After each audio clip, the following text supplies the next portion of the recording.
Once again, I'm Liam Crafton Jr., aka Zorbalashan Mustang Guru. Right here we have Mars Video Cat, and today, as you can probably see by the background all around here, the topic of today is the review of Orrorsh in Torg Eternity, the Orrorsh sourcebook. I've been trying to say it Orrorsh. I think that's how it's officially pronounced. For 20 some years, I always called it Orrorsh. So if I revert to a different pronunciation, that is the reasoning.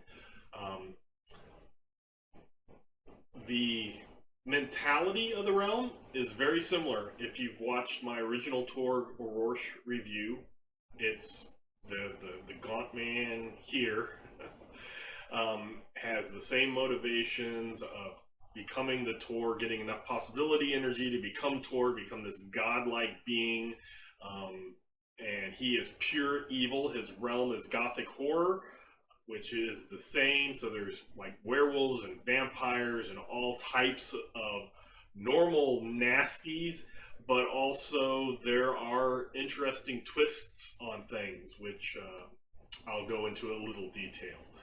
Instead of landing in Indonesia and like the Malaysia area, he lands in India. So that brings a different dynamic. And I'm looking at my time here. By the time I explain a little bit, it'll be about 2 minutes. Wait until 3 minutes to come back if you don't want a spoiler, because I will state what is the most different thing between the realm and the reality. So in about 10 seconds, hold your ears, and then I'll come back in 30 seconds. Okay, so the main difference is in Eternity 1, the Gaunt Master comes to a new realm and establishes a new world, establishes his realm on it. He leaves the other one, cuts it off, and there is no going back. Whatever world he goes to, he is committed to taking over that world. So at some point, he hits Earth, and there's no going back. He's on Earth. Earth, Orrorsh are pretty much mixed. And we're back. So you didn't want to be spoiled. I actually tried and think I succeeded on that time.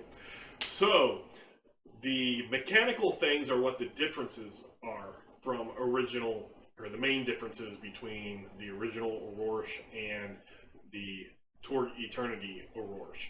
And I really like it. In the original, there was a cool concept of research, and there was a skill research, and there was a perseverance check that worked well, but it was something that it didn't ever occur in any other thing. So if you got high research and stuff, that type of research only really worked in Orrorsh.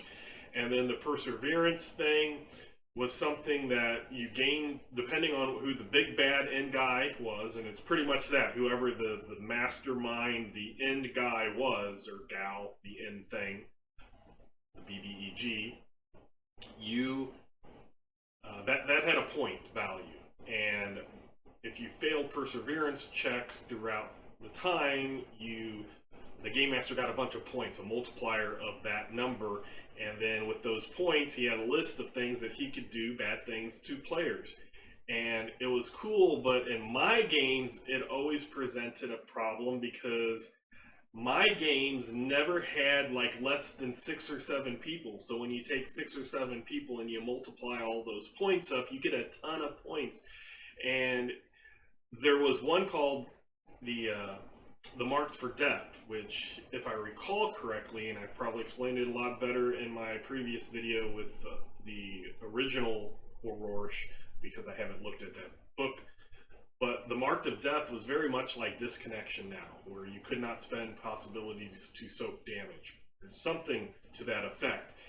Very nasty, and it had a high point value, so when I was trying to figure out all these points to give to people, it was like I was Oprah handing out marks of death for everybody. And I've said that a few times on video, both mine and on Ulysses Spiel.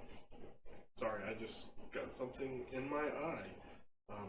So having said that, the new way of doing that, kind of getting that scariness, is instead of making it a mechanic and points that you hand off, all the nightmares, the nightmares, the really big bad end guys, the really nasty things, they refresh their possibilities at the end of every round. So when the new round starts, they have if they've had 5 and they used all 5, boom, they get 5 more. If you have Game Master possibilities on the other side, they just basically are like mini High Lords of themselves, because the High Lords the Darkness device can give them possibilities.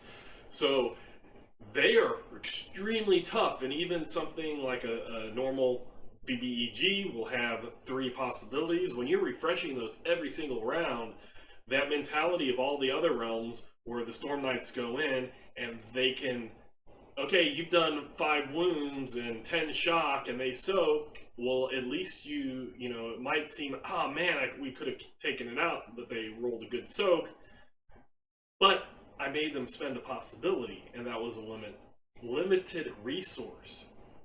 Now it's no longer limited. So the research and finding out things, you go in and you find out things about those nightmares, and that is what causes the nightmares not to be able to refresh those possibilities. And each of those possibilities is tied to some part of the nightmare's past, which I think is really cool. I guess I'm almost 7 minutes into this, and I should have disclosed. And I won't do this video again because I did that timing at the beginning that was really good. So, full disclosure, I am one of the authors of this book, as well as I did a story, one of the Orrorsh Delphi missions I did, and whenever Torg Retreat is released as a PDF, I did that, some of that as well. So I will say that is my bias towards Orrorsh. I am one of the authors of it. So sorry, I should have stated that at the beginning. I will put because I didn't do that, down in the description, I will put a disclaimer that I'm biased. Everybody's biased in different ways, but on this, it is fact that I helped do some things. I didn't do vast majority of things, but I did do things in this book. This book. I always get my lefts and rights mixed up when it's flipped and I'm kind of looking at on my monitor. So sorry about that. Having said that, I really like that possibility thing. Each of those possibilities is tied to something, finding out information and then confronting the nightmare about that information. So it might be their reason of going corrupt. And it doesn't necessarily have to be a bad reason. It could be. They could just be evil and they want to kill all babies or something horrible like that. But it also could be the opposite. It could be something taken to an extreme. They could be wanting to protect children so much that any parent that says no to their child, they go crazy on. And it's over time that progressions, and at some point it turns them into a nightmare or starts their way. So finding out that reason, you confront the nightmare with that and say that they had 5 refreshing possibilities, now they only have 4.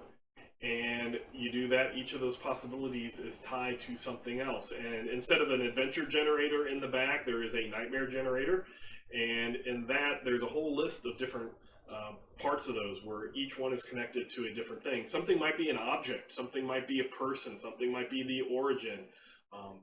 So there's lots of different things. So it's not just finding 5 objects, it's finding one object and one person that's a link and some origin, and etc. So the act that did it, you might have a reason for why that act happened, but then what was the act? What was that clear cut, boom, this happened when you finally took the hammer dropped. So that is a really awesome concept. I think it makes it a lot easier for the game master. You don't have to look at this tally of points and divvy up things and take time. It's automatic. You just keep track of those 5 things, and each one that the players figure out and then confront the nightmare about, you take it back. And the players are just as scared They were really scared when they couldn't spend possibilities and had lots of other things affecting them. But they're also going, their characters and players are scared for their characters dying when they know that every single round, no matter how many possibilities they've reduced that nightmare from, if they haven't collected all that information, then that nightmare is going to refresh those possibilities. And that's a player's one of their worst nightmares in a mechanical sense. So that is cool. It also means that the adventures aren't just going to be a jump in, guns blazings adventure. You will need to do research. You will need to do a steady stream of figuring out things. You probably do not want to directly confront the nightmare and actively avoid the big bad end guy until you get what you consider enough. Maybe you, out of 5 possibilities, because it's a really powerful nightmare, maybe you learn 3 and they still have 2 that are going to refresh, and then you think, is this worth it or not? Maybe you want to get it down to 1. Maybe you want to just make sure that once you have it spend 5 of its own possibilities, then there's no problems after that.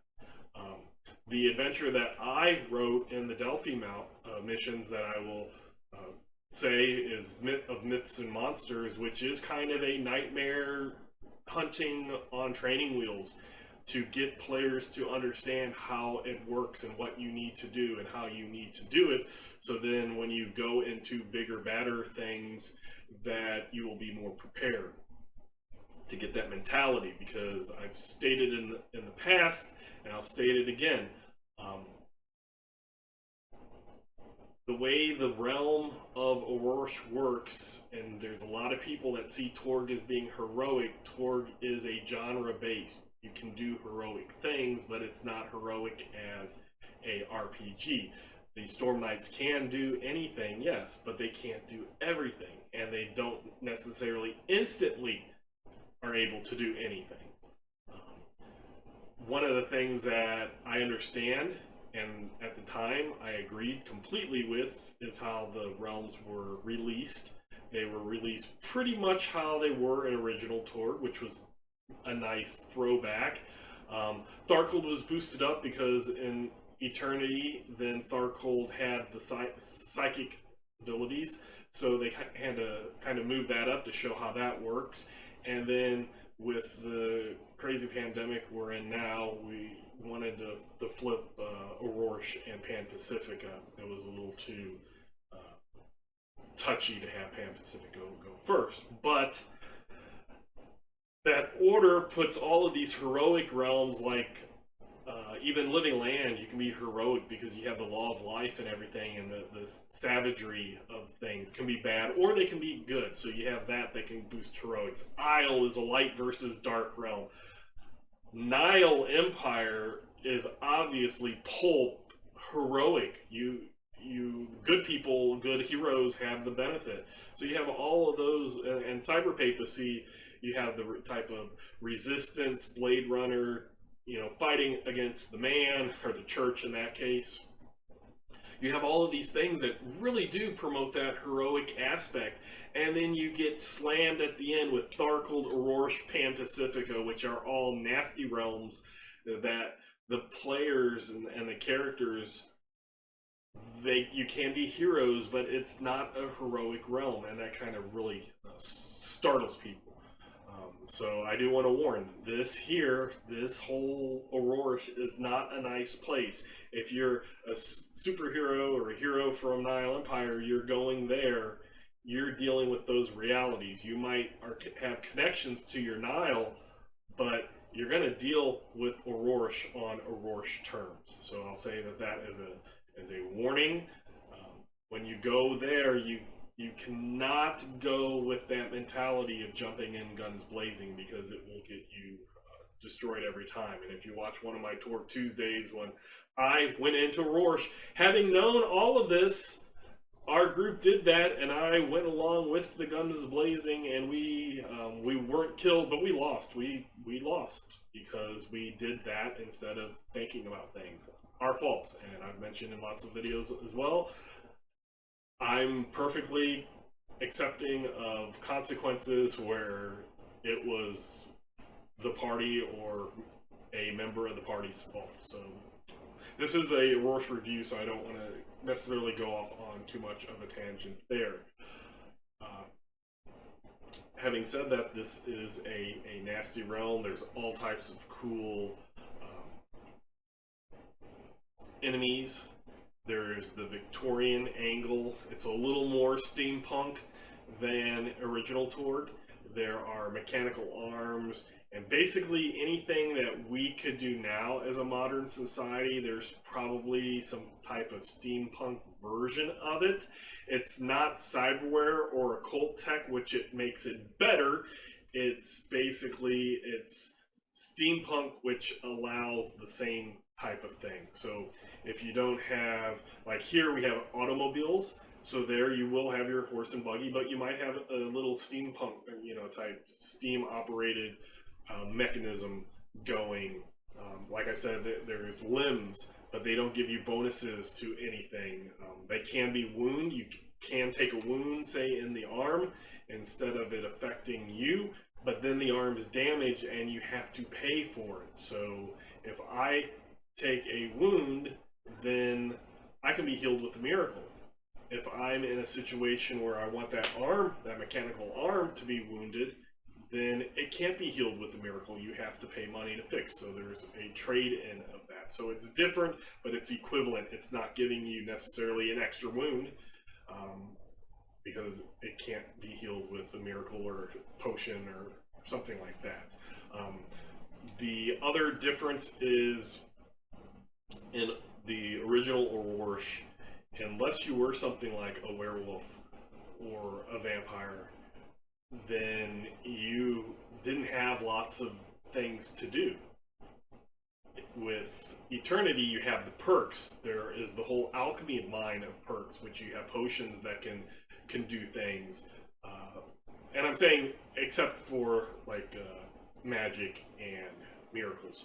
So just as a normal person, you can have that alchemy aspect. You can have the monster hunter aspect, which is interesting. And in this book, they have more add-on perks. So you can, instead of just having the normal monster hunter slayer's gun, you can have, say, dual pistols or a double barrel and things like that. So there's various types of new additions to that are cool. The main miracle aspect is the Sakellum, and I will state that yes, Sakellum in our real world is a Latin word for a tiny little altar, and I know at least one person has brought up on forums that, hey, you said that it's a sacred vellum portmanteau word for Sakellum, but it's an actual word. And my response to that is sometimes there will be a similar or same word that comes from two different sources. And on Gaia, the world that this religion has come from, the Roman Empire wasn't so big. There was a clash between Victorian, which is different than our Victorian, and Queen Victoria and that world was more Roman Empire times. When those two empires clashed, instead of the Romans winning and going up into England, the Victorians came down. So there is that mesh. You do get sacred from Latin, but that Sakellum of being the little altar is correct in our world, but in Orrorsh on Gaia, it is not. It is the sacred vellum Sakellum. So it's just same word, two different reasons for it. But the Sakellum is a very much subtly twisted. I mean, to us, it's obviously twisted, but for the people living on Gaia, it's a subtle twist of it. That the sacred vellum, the works of the Old and New Testament were found, and it gave a way to fight the horrors of Orrorsh better, but on a short term. And I'll explain that a little bit. The Orrorsh Sakellum short term is they get powerful miracles. And when you look at it compared to other Christianity, which is a lot of love and turn the other cheek and stuff, when you were confronted with a horror, you did not have a lot of pushback against that. When the Sikellum came in, they are causing miracles to come down to destroy horrors, and that gave a visual effect, and people were, this is working. So the Sikellum became the form of Christianity, a twisted form of Christianity that took over and became the dominant religion of that area on Gaia. Now, that's the short term. The long term is martyrdom is seen as a great thing in Orrorsh, in the Sikellum, sorry.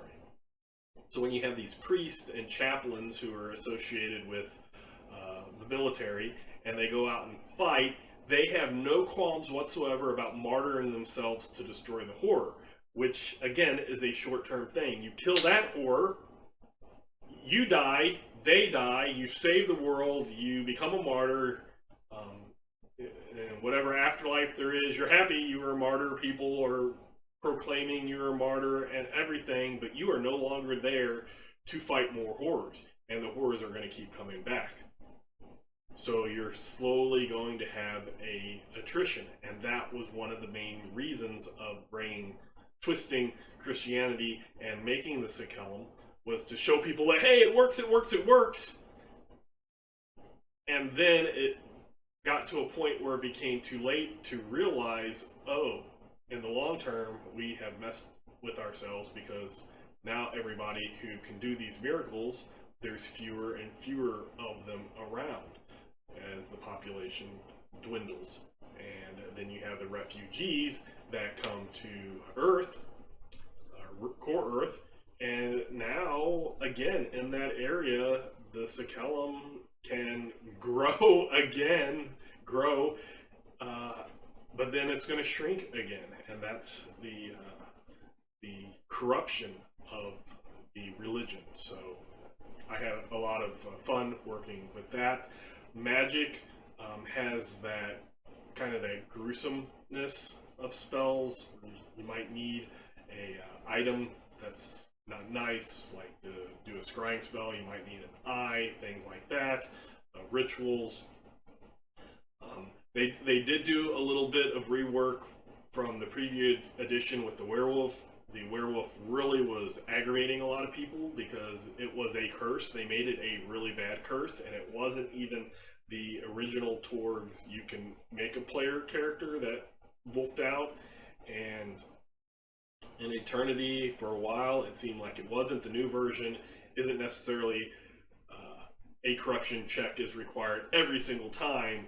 It's just that it's possible, and I think that's what people had a problem with. Was there is a statement that I agree with: corruption is a choice, but I lean towards the side that choice doesn't have to mean each specific time I go nope, nope, nope, nope, nope. There are times by just doing what you're doing, there's a choice. Going on this adventure as a character could be a choice of, there might be some mandatory corruption checks, not the, oh, I choose not to do that, and I choose not to do that, kind of a safe path, which I think some people take. I just will say that I lean to the side of sometimes your choice is by going on the adventure or doing the thing. And that's how the original werewolf was you chose to be a werewolf. That was your choice. You will make corruption checks. A lot of people had blowback. It didn't become a, oh, no corruption checks. It's a maybe instead of a yes or a I can always say no. So I am kind of a little happy with that change. My suggestion, which wasn't used, and it's going to be in the Paraverse, is something different. But I won't talk about that because I'm doing a review of this book, not my rule set. Having said that, the Orrorsh possibility is awesome! And I want to say, in Torganized Play, I was probably the first one who used it and then asked for it back. And my concept, another person who I game with in our Roll Hit Die, had the same idea as me, which is a Sikellum priest who uses the corruption or the Orrorsh possibility at every chance that they get and always asks for it back. Sooner or later, you're going to get corrupted. What the Orrorsh possibility is if you spend that possibility, it's spent, but you can do a corruption check and gain it. If you fail the corruption check, you're corrupted and you don't gain it back. But if you succeed it, then you gain it back. And you can just keep doing that. Yeah, sooner or later, you're going to roll a 1 and you're going to be corrupted. But if you make a character with a high willpower and a high charisma, then you can survive for a while. But again, in my view, that's one of those cool Sikellum things where they're going to think that they have the power and they are righteous, because that is one of their things, is they are righteous under the Lord, and they will absolutely believe that they are uncorruptible, and they will get corrupted themselves.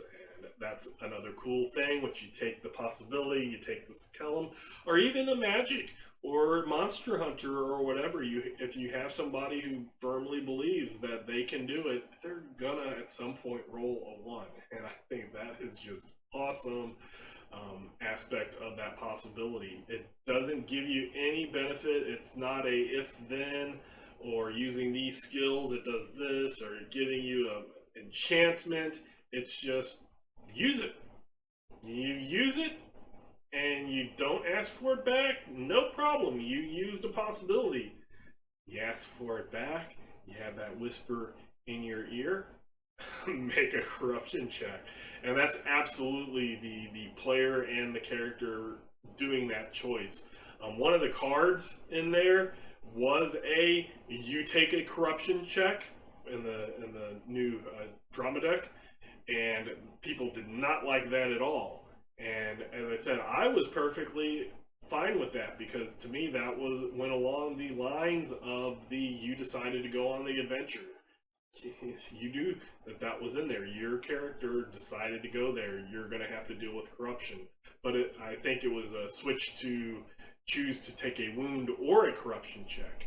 So now, if you've already have 3 wounds and that thing pops up, boom, you're out. You're testing for death or defeat if you don't want to make that corruption, but gives you a little more of a choice.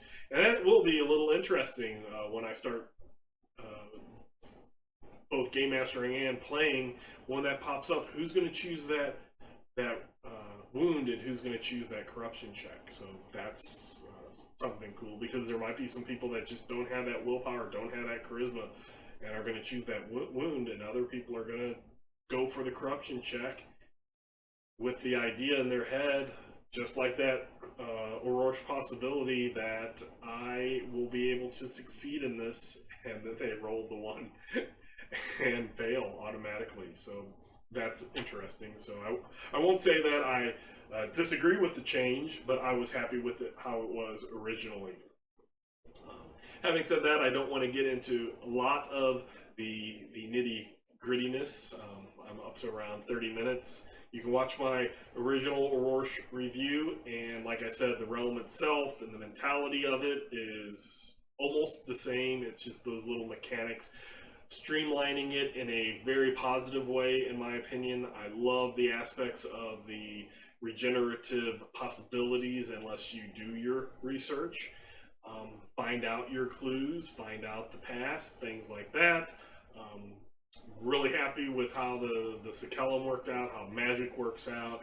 I like the idea of having the monster hunters and alchemy give the normal people something to do. So why would you be a Orrorsh character? Because I have these cool, I can be a cool monster hunter, I can be a cool alchemist, I can be a Sikellum priest who's gonna get him or herself into bad things, or I can be that the magic user dabbling in that occult type thing. Oh, there's the occult also, which is the other perk branch of things. There's the curse. You can be a werewolf and a ghost and a vampire or werebeast.